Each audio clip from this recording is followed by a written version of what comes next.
Good morning, ladies and gentlemen, and thank you for bearing with us through the jury selection process. Welcome back to the United States District Court of the Southern District of New York. As you were told when you were here for jury selection, I am Arun Subramanian, and I will be presiding over the trial in this case, United States of America versus Sean Combs. Trial will begin shortly with opening statements. We will sit every weekday until trial is over, with the exception of court holidays. Our anticipated schedule had not changed since I last spoke to you, the attorneys, and I expect this trial to be over before July 4th. Obviously, it is possible that the trial could go longer, but I don't expect that it will. Every day this week, we will be here from 9:30 a.m. to 5 p.m. After this week, we will go from 9 a.m. to 3 p.m. each day, and we will try to make your trial experience as smooth and pleasant as possible. If any issues come up, please contact the courtroom deputy. A light breakfast will be available for every trial day in the jury room at 8:30, and I encourage you to arrive early so as to not delay the other jurors and participants in this trial. We will take a shorter than usual break for lunch. I'm anticipating about 30 minutes, but we will have lunch provided for you in the jury room, so you don't need to leave the courthouse and take the additional time. Now, the reason why we will have one shorter break in the middle of the day is so that you can leave earlier. Most days, that is the point, so that you can have more time to attend to the things you need to do in life while we're conducting the trial. Of course, if you need a break during the proceedings of any urgent personal reasons, you should let the courtroom deputy know. But I will make every effort to move this trial along promptly and make efficient use of your time. Now, the names and identities of the jurors are known to the court, and both parties will keep your names and identities in confidence in order to protect your privacy. That personal information about you will not be disclosed to the public. This is in no way unusual. It is a common practice followed in many cases in the federal court that is being followed here in this case. The courtroom deputy will now swear in the jury. Is there anyone in the jury who does not swear an oath but affirm? Put your hands down for a minute. Is there anyone who does not take an oath? You can raise your hands again. Members of the jury, now that you have been sworn, I will give you some preliminary instructions to guide you in your participation in this trial. To begin with, you are here to administer justice in this case.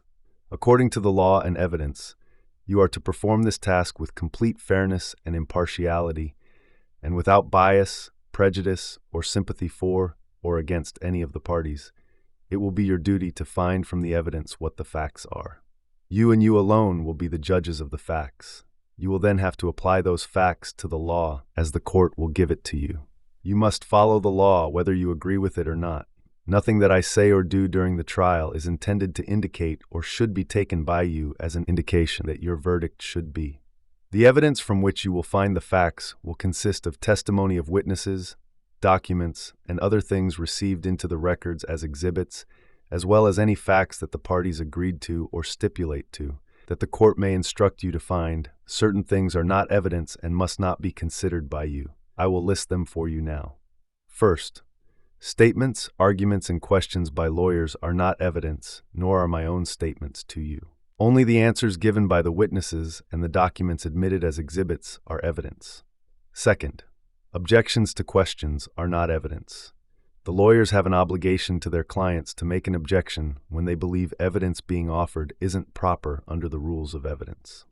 Under the rules of evidence, you should not be influenced by the court's ruling on an objection, and if the objection is sustained, ignore the question. If it is overruled, treat the answer like any other.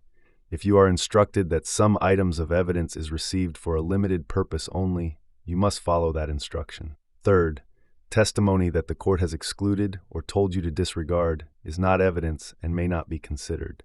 Finally, anything you may have seen or heard outside of the courtroom is not evidence and must be disregarded.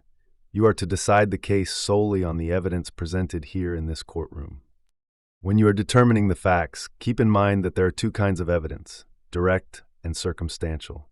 Direct evidence is direct proof of a fact, such as the testimony of an eyewitness. Circumstantial evidence is proof of facts from which you may infer or conclude that our other facts exists. The word infer, or expression to draw an inference, means to find that a fact exists from proof of another fact. An inference is to be drawn only if it is logical and reasonable to do so, not by speculation or guesswork. In deciding whether to draw an inference, you must look at and consider all the facts in light of reason, common sense, and experience. Whether a given inference is or is not to be drawn is entirely a matter for you, the jury, to decide. Circumstantial evidence does not necessarily prove less than direct evidence, nor does it necessarily prove more. Here's an example to help you. Think about the differences between direct and circumstantial evidence. Assume that when you came into the courthouse this morning, the sun was shining as it is outside, and it was a nice day outdoors. Also, assume that the courtroom blinds were drawn, and you could not look outside. Assume further that as you're sitting here, someone walked in with an umbrella that was dripping wet, and then a few moments later, someone else walked in with a raincoat that was also dripping wet. Now, because you could not look outside the courtroom, you couldn't see whether it was raining, and because no witnesses has testified that it is raining, you would have no direct evidence of the fact that it was raining. But on the combination of facts that I have asked you to assume, it would be reasonable and logical for you to conclude that it was in fact raining. That is all there is to circumstantial evidence. We will now begin with opening statements. Is the government prepared to proceed? Yes, Your Honor. All right, you may proceed. This is Sean Combs. To the public, he is Puff Daddy, or Diddy, cultural icon, a businessman larger than life. But there's another side to him, a side that ran a criminal enterprise. During this trial, you're going to hear about 20 years of the defendant's crimes, but he didn't do it alone. He had an inner circle of bodyguards and high-ranking employees who helped him commit crimes and helped him cover them up. Kidnapping, arson, drugs, sex crimes, bribery, and obstruction. These are just some of the crimes that the defendant and his inner circle committed again and again. You're going to hear about all of them during this trial. Let's start now with just one night. The defendant was on the hunt for his girlfriend, a woman named Cassie. For years, the defendant physically abused Cassie. He also sexually exploited her, forcing her to have sex with male escorts while he watched and recorded it. But that night, the defendant learned he had lost control of Cassie. He found out Cassie was seeing another man. Furious, he set out to find Cassie and the other man, but he couldn't do it by himself. So he took his gun, and he took his bodyguard, one of his most loyal lieutenants, to wake up one of the defendant's employees in the middle of the night. The defendant yelled that he was going to kill the man Cassie was with. He demanded that his employees take him to that man's home. The defendant forced the employee out of her apartment and into an SUV. They drove to the house. The defendant and his bodyguard broke in, but no one was there. The defendant didn't give up. He kept looking for Cassie. When he finally found her, he did what he had done countless times before. He beat her brutally, kicking her in the back and flinging her around like a rag doll. All of that violence wasn't enough, though. The defendant had to make sure he had control of Cassie once again, so he threatened her. The defendant told Cassie that if she defied him again, he would publicly release the videos of her having sex with male escorts that he kept as blackmail. Souvenirs of the most humiliating nights of her life. This was just one night in the defendant's 2 decades of crime. In one night, he had his lieutenant kidnap an employee, broke into a man's house, and the defendant beat and blackmail his girlfriend. And as you will learn, this was just the tip of the iceberg. These are not the only crimes the defendant committed. That's not the only time he kidnapped someone, and Cassie is not the only woman he beat and sexually exploited. For 20 years, the defendant, with the help of his trusted inner circle, committed crimes after crimes. That's why we are here today. That's what this case is about. 20 years of crime is a lot to cover. So first, I'm going to walk you through what the evidence in this case will show. Then I would explain a little bit about the charges, and then I will tell you how the government will prove that the defendant is guilty beyond a reasonable doubt. So, what will the evidence show? You will learn that the defendant was a musician who created an empire. He had a record label, Bad Boy Records, and other businesses that he ran or controlled. Those businesses made the defendant rich, and he used money and resources from those companies to build his reputation and to feed his every desire. To do that, he relied on an inner circle of people closest to him, like his bodyguards, chiefs of staff, and other high-ranking employees who ran all the aspects of his life. Together, the group worked to promote the defendant's power. They carefully cultivated and guarded his reputation, and they worked to get the defendant everything he wanted. He sometimes called himself the king, and he expected to be treated like one. He expected his inner circle to cater to his every desire, including his sexual desires. For years, the defendant used his inner circle and his company's resources to sexually exploit multiple women, including women he forced and manipulated into having sex with male escorts, meaning men who the defendant paid to have sex with women while he watched. No matter what, the defendant and his inner circle made sure he got everything he wanted. Many times that involved committing crimes together and then covering up those crimes. Those crimes included violent acts, like when the defendant bought his bodyguard a gun to kidnap the employee I mentioned earlier. But you'll hear about other violence too, like when the defendant's bodyguard kidnapped the same employee another time, forcing her to sit through days of lie detector tests, or when the defendant had a man's car set on fire, when the defendant dangled a woman over a balcony. You'll see and hear evidence of this. The defendant had impossible demands. When his employees failed to meet those demands, the defendant threw things at them, threatened them, hit them, or pressured them to take drugs. He even sexually assaulted one of them. You'll also hear how the defendant used his employees to get and distribute drugs. They delivered those drugs whenever the defendant asked, including so he could give those same drugs to the woman he was forcing to have sex with the male escorts. He transported those women and those escorts across state lines and even out of the country for those sex acts, and he used his inner circle and the vast resources of his business empire to help to arrange those trips and make the women available to him. Let me be very clear on this next point. This case is not about a celebrity's private sexual preferences. The evidence will show that the sexual conduct at issue in this case was coercive and criminal, because the defendant made women have sex when they did not want to, because he threatened them, he drugged them, he lied to them, and he even used violence to make them do it. A lot of this trial will focus on just two of those women, Cassie, who I talked about earlier, and Jane. One of the details of what happened to Cassie and Jane may be hard to hear, but this is what the evidence will show happened. The defendant used lies, drugs, threats, and violence to force and coerce first Cassie and later Jane to have sex with him in front of male escorts. The defendant insisted that the sex occur in a very specific, highly orchestrated way. These sexual performances lasted multiple days, and they involved multiple escorts. The defendant called these encounters by different names over the years. First, freak-offs. Later, wild king nights, or hotel nights. Week after week, the defendant directed freak-offs in hotels across the country and sometimes out of the country. At times, the defendant had escorts, and the women traveled from out of state, so the defendant's staff sometimes organized flights, cars, and hotels. The defendant's business paid those expenses. The defendant had particular demands for freak-offs. At his direction, the defendant's staff set up the room in advance with supplies like his preferred lighting, extra linens, and lubricant. His staff remained on call to refresh anything the defendant needed, like cash to pay the escorts or drugs for the women and the defendant. The hotel rooms were dark.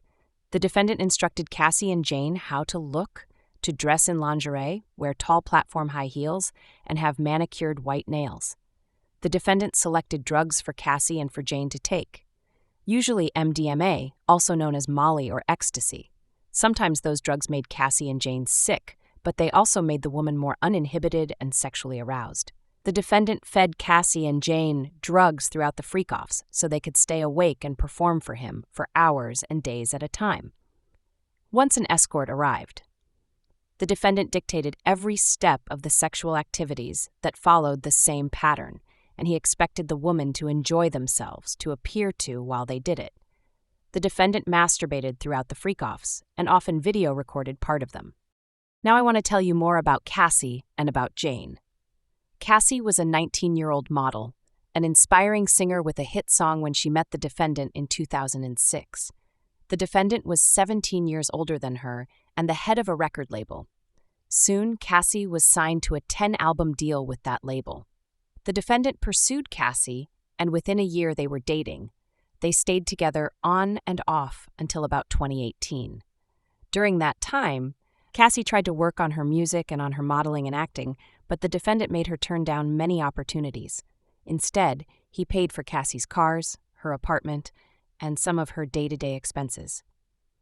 Although Cassie recorded music constantly, the defendant, the head of a record label, had the final say on the music that she released. There was never another album. The defendant started abusing Cassie early on. Initially, Cassie fought back, but time and again, the defendant hit Cassie in the head, threw her to the ground and kicked her and dragged her by the hair. In 2009, the defendant threw Cassie to the floor of an SUV and stomped repeatedly on her face. To hide her injuries, the defendant forced Cassie to stay in a hotel for the next week. He refused to let her leave, and he had a staff check on her to make sure she stayed put. The defendant also introduced Cassie to freak-offs early on. Soon, the defendant made it Cassie's job to find and book escort for freak-offs. Freak-offs that were happening as often as once a week for days at a time, meaning that for almost half of every week, Cassie was in a dark hotel room, high and awake for days, performing sex acts that she did not want to do on male escorts. Cassie will tell you how she felt like she was choking when the defendant made an escort urinate in her mouth, and how she overdosed at a freak-off when she still had an open wound on her face from the defendant's most recent assault. The defendant's physical attacks on Cassie happened at freak-offs too. As you will see on video during this trial, the defendant hit and kicked Cassie in the hallway of an LA hotel, trying to drag her back to the room where they had been with an escort. We'll talk more about that video later. Cassie tried the first freak-off because she loved the defendant and wanted to make him happy. After that, she knew it was not something she wanted to do. But because of the defendant, it became almost everything she did. Because if Cassie didn't do what the defendant wanted, the consequences were severe. Physically, the defendant beat her viciously, exploding over even the tiniest slight and beating her to show who was in charge. He beat her when she didn't answer the phone when he called. He beat her when she left a freak off without his permission. He beat her when he thought she took too long in the bathroom. The defendant taught Cassie that defying him could and often would end in violence. And when she tried to run away, he always found her, often with the help of his inner circle. And Cassie's career and livelihood were also in the defendant's hand, something the defendant made clear to Cassie.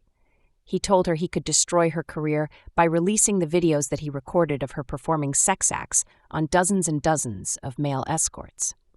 So, Cassie knew that failing to please the defendant, refusing his demands, had more than just physical consequences. It had the power to ruin her life. The defendant's control, the defendant's violence, and the defendant's threats. That is how the defendant ensured Cassie could not say no to him. So time and again, when the defendant suggested to Cassie that they have a freak off, she knew she had no choice but to agree and went to work setting one up. She texted the escorts, arranged for them to come to the hotels, and put on the performance the defendant wanted. Her livelihood and her safety depended on keeping him happy. Cassie's relationship with the defendant was complicated. You will hear during this trial that both Cassie and the defendant were unfaithful, jealous, and at times angry. But only one of them had power. Only one had control, and that was the defendant. And with that power and with that control, he made Cassie do his bidding in those dark hotel rooms. You'll learn, though, that Cassie was not the only woman the defendant did this to. This was part of a pattern. Now I want to tell you about Jane. Jane was a single mom who started spending time with the defendant in 2020. The defendant pursued and romanced Jane, who fell in love with him quickly. Jane was not seeing another man, but the defendant was seeing other women at that time, so his relationship with Jane was not at all public. For the first few months, their sex lives was just the two of them, and Jane was happy. That was until the defendant introduced Jane to the freak-offs. One night, when they had already taken drugs and been having sex for an hour, the defendant told Jane about freak-offs. Jane agreed to try one to make the defendant happy. To her surprise, the defendant said he would make it happen immediately, that very same night. He took her to a hotel where a room was already set up and an escort was on the way. Jane was nervous, and the defendant directed her step by step. Jane thought the first freak-off was a one-time wild night. Jane was wrong. The defendant continued asking Jane to have freak-offs and promising that if she did, they would spend quality time together. They would go on dates together. They would go on trips. That was what Jane wanted more than anything, a real relationship. So she agreed. She helped plan freak-offs and reach out to escorts. But even though the defendant promised her quality time and trips, he never delivered. Those were just lies he told her to get more nights in dark hotel rooms with escorts. Jane will tell you about those nights in detail, how she wanted the escorts to wear condoms, but many times the defendant did not let them. And Jane would tell you how he had her take drugs to stay awake and aroused for days. Jane tried twice to make it through these nights without drugs. The first time, she broke down. She had took ecstasy to finish performing for the defendant. The second time, Jane vomited after having sex with one escort. How did the defendant respond? He told her to hurry up and get back into the room where another escort was waiting. Early on, Jane told the defendant that she didn't like freak-offs and she wanted to be alone with him. She loved him desperately and wanted a real relationship with him. The defendant did not listen.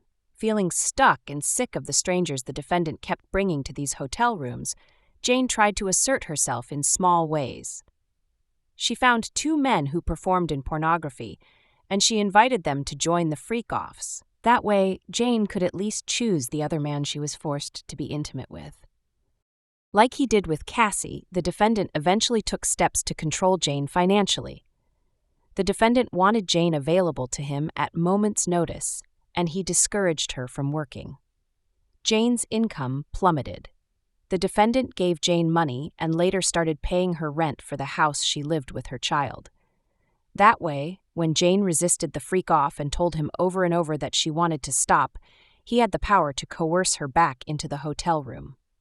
And just as he did with Cassie, the defendant threatened Jane with the videos he recorded of her engaging in sex acts with the escorts.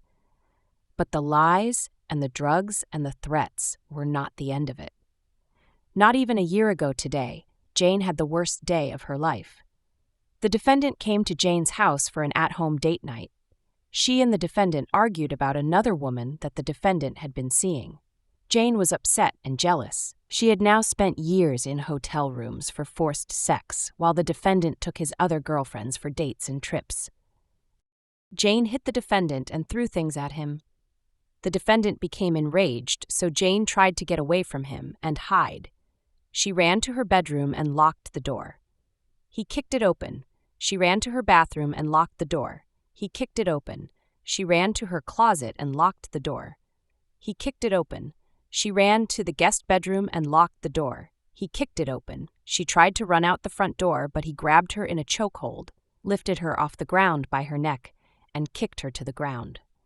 Later that night, they fought again, and just as he had with Cassie, the defendant viciously attacked Jane. He punched her in the face, kicked her while she was curled up in a ball on the ground, dragged her by her hair and her arm, and slapped Jane's face so hard she fell over. When all of this was over, the defendant still did not let Jane be. Instead, he told Jane, "You're not going to fuck up my night." The defendant instructed her to put on an outfit and call an escort for a freak-off. He made Jane cover her black eye and bruising, take an ecstasy pill and perform for the defendant with that escort. Jane followed his instructions. Like with Cassie, the defendant's violence had gotten him what he wanted. The defendant's sexual violence did not stop at freak-offs, though. Cassie will tell you about the time when the defendant forced himself on her, having sex with her as she cried and repeatedly told him no. And Mia, an employee who the defendant worked to the bone for years, will tell you about the time that the defendant forced himself on her sexually, putting his hands up her dress, unzipping his pants and forcing her to perform oral sex, and breaking into her bed penetrate her against her will. As I said before, the defendant had the power and control, endless resources, and a loyal inner circle who would stop at nothing to get what he wanted. Amidst all this violence, the defendant and his inner circle had to make sure that nothing put the defendant's public image and his power at risk. So as tirelessly as the defendant's inner circle worked to meet the defendant's every need, they also worked to cover up his crimes. Remember the video at the LA hotel of the defendant attacking Cassie during a freak-off? You'll hear just how far the defendant, his bodyguards, and his chief of staff went to get what they thought was the only copy of that video. The defendant first tried to pay off the hotel security guard with a wad of cash in exchange for his silence. Then, the defendant and his chief of staff reached out to a different hotel security guard to broker a deal. In exchange for the video from the hotel, the defendant gave the security guard a brown paper bag full of 100s, 100,000 in cash, while the defendant's bodyguard and his chief of staff stood by. This is far from the only time that the defendant's inner circle tried to close ranks and do damage control. You'll hear how the inner circle covered up the defendant's brutal beatings by keeping Cassie in hiding for days. You'll hear about the inner circle contacting witnesses of the defendant's abuse to feed them lies, including even after he knew about the investigation in this case. Again and again, the defendant and his inner circle tried to keep the defendant's crimes out of the public's view to protect his reputation and to protect his power. That is what the evidence in the case will show. For all of this, the defendant is charged with multiple federal crimes. You'll hear a lot more on the charges at the end of trial when the judge instructs you on the law, and his instructions control. But for now, there are just a few points I want to highlight so you have context for what you'll hear during this case. First, the defendant is charged with racketeering conspiracy based on his agreement to commit crimes as part of an enterprise. I expect the judge will tell you that an enterprise is a group of people who work together for a common purpose of engaging in a course of conduct over a time. Here, you will learn that that enterprise is the inner circle I talked about, the bodyguards and high-ranking employees like chiefs of staff. Some of these employees came and went over 20 years, but I expect the evidence will show that the defendant was a through line. He remained at the top, running that group, and he always had trusted bodyguards and advisors to help him. Together, they agreed to commit different crimes, including kidnapping and arson, distributing drugs to other people, exploiting employees for labor, and in Mia's case, sex, bribery and obstruction, sex trafficking, and transporting people for prostitution. That's all covered by the racketeering conspiracy charge. The defendant is also charged separately for sex trafficking Cassie and Jane through force, fraud, or coercion. Again, the judge's instructions control, but I expect you'll learn that fraud includes a lie about a material fact. Coercion includes threats, and force includes violence. The defendant is charged with using all three tactics to make Cassie and Jane participate in days-long, drug-fueled, recorded sexual encounters with male escorts against their will. Finally, he is charged with transporting Cassie, Jane, and male escorts across state lines for these sexual encounters. How will the government prove to you beyond a reasonable doubt that the defendant is guilty of these crimes? You'll hear from witnesses, including Cassie and Jane, two of the defendant's victims. They will tell you how the defendant tried to control their lives from their homes to their careers, how the defendant used his control over them, his lies, his drugs, his threats, and his violence to force and coerce them into having sex with male escorts. Cassie and Jane will describe freak-offs for you in painstaking detail. They will tell you some of the most personal and painful experiences of their lives. The days they spent a week in hotel rooms, high on drugs, dressed as characters to perform the defendant's fantasy, just as he directed them to do. You'll also hear from some of the defendant's employees. You'll hear from Mia, who worked as the defendant's personal assistant for years, the employee sexually assaulted. Mia is just beginning to grapple with the times the defendant forced himself on her sexually.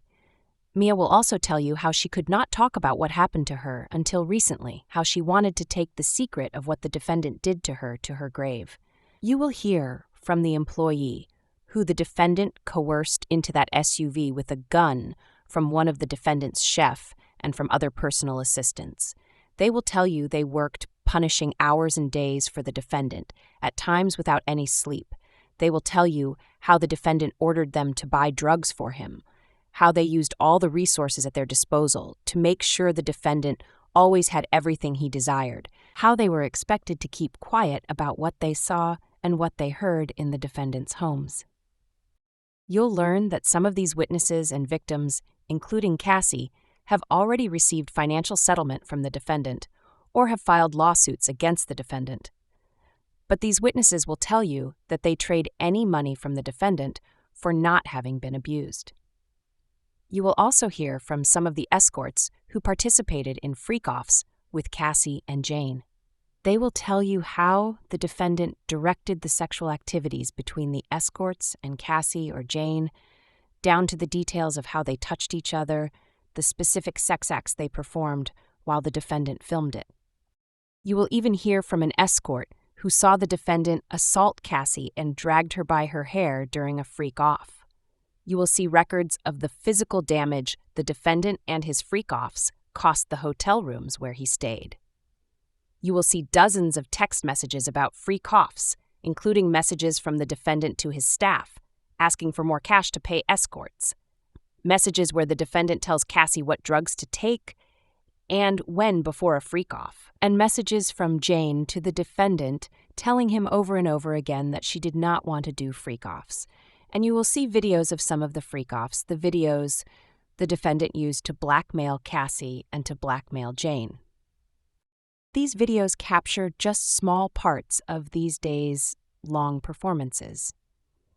In them, you can hear the defendant providing direction to Cassie and Jane, and you will see Cassie and Jane do exactly what the defendant tells them to do. You will see them put on a performance, high on ecstasy, where they pretend to enjoy themselves because that's what the defendant said he wanted. You will see for yourself the defendant's violence in its aftermath. You will see a video capturing the defendant brutally beating Cassie during a freak-off at an LA hotel. You will see photos of Cassie and her injuries from the defendant's assault. You will hear from the witnesses who saw the defendant assault Cassie or saw injuries he inflicted on her. You will see photos of the damage the defendant did when he kicked in 4 doors at Jane's home. And you will see videos of Jane with bruising still on her face days after the defendant attacked her and forced her to do a freak-off, not even a year ago. You will see for yourself what the defendant had in his home in March 2024 when they were searched. Guns, the defendant's so-called med bag full of illegal drugs and freak-off supplies like lubricant and platform high heels.